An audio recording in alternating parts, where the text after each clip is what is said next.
Why be positive isn't the best advice when you're down. Learn the alchemy true human beings know.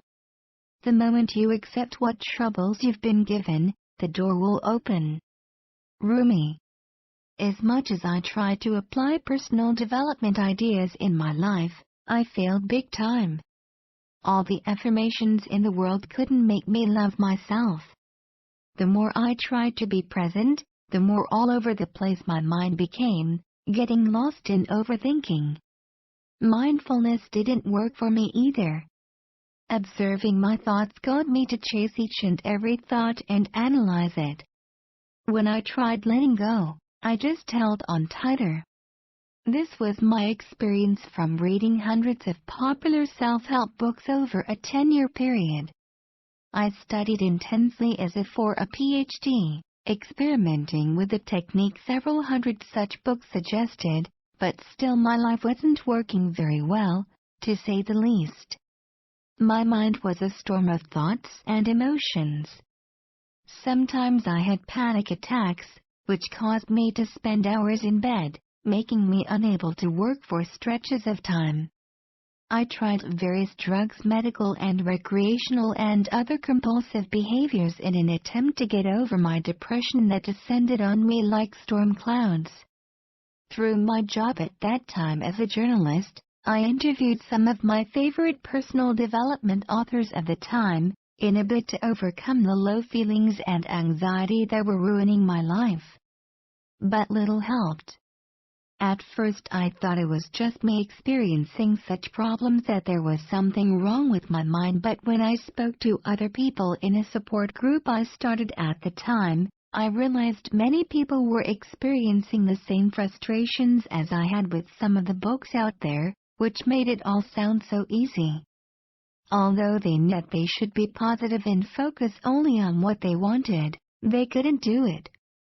And then they felt bad about themselves that they couldn't do it. Positive thinking pressure. Positive thinking is everywhere these days, and yet it's not helping the depression statistics, which are going up, not down. Be positive has become the new way of telling someone to cheer up. It didn't work then and it doesn't work now. It's hardly like you need to be told that you should feel better. Of course you already know that. Of course you've heard it a million times before. And it's downright annoying and useless to be told it again.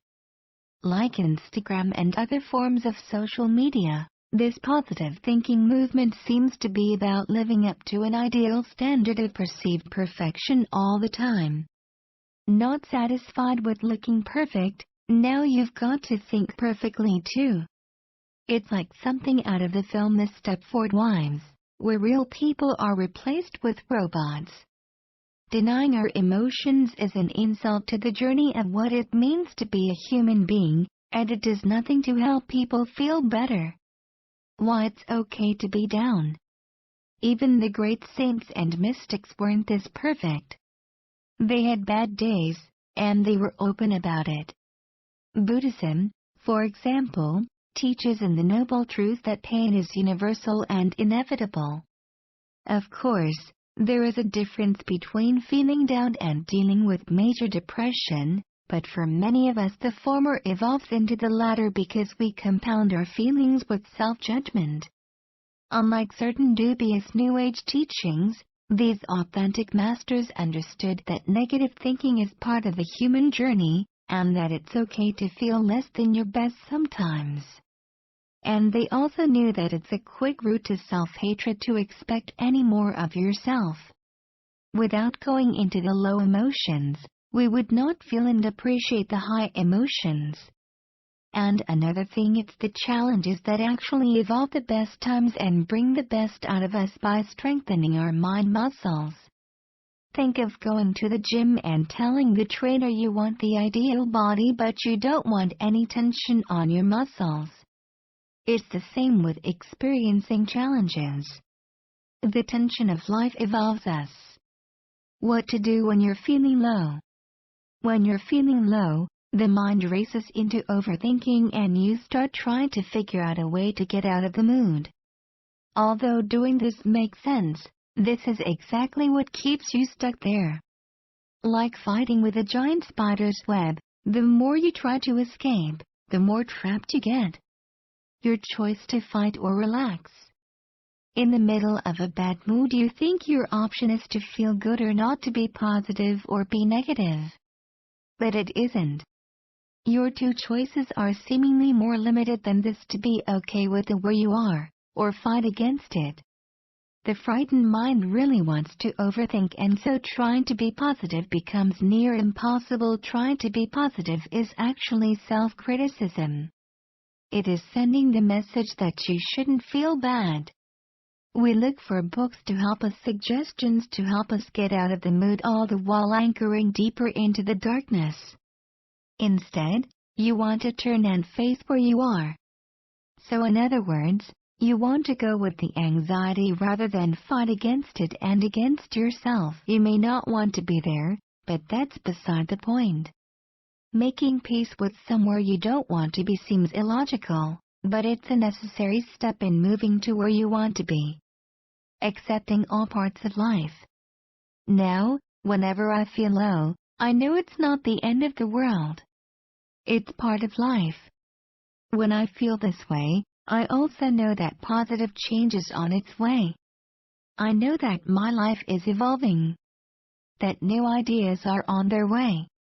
Just as I don't have a nervous breakdown at the gym when I feel tension in my muscles as I work out, I no longer fall apart when I feel the tension of life evolving me.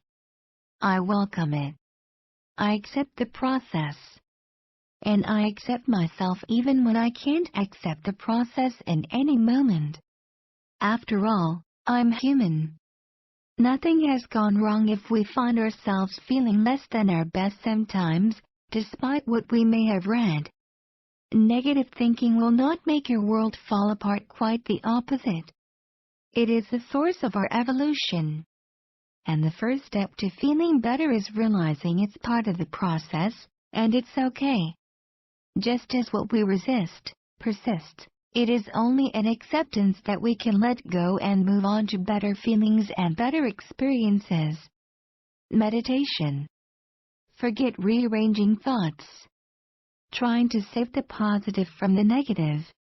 Those New Age gimmicks will get you nowhere, kind of like rearranging the deck chairs on the Titanic.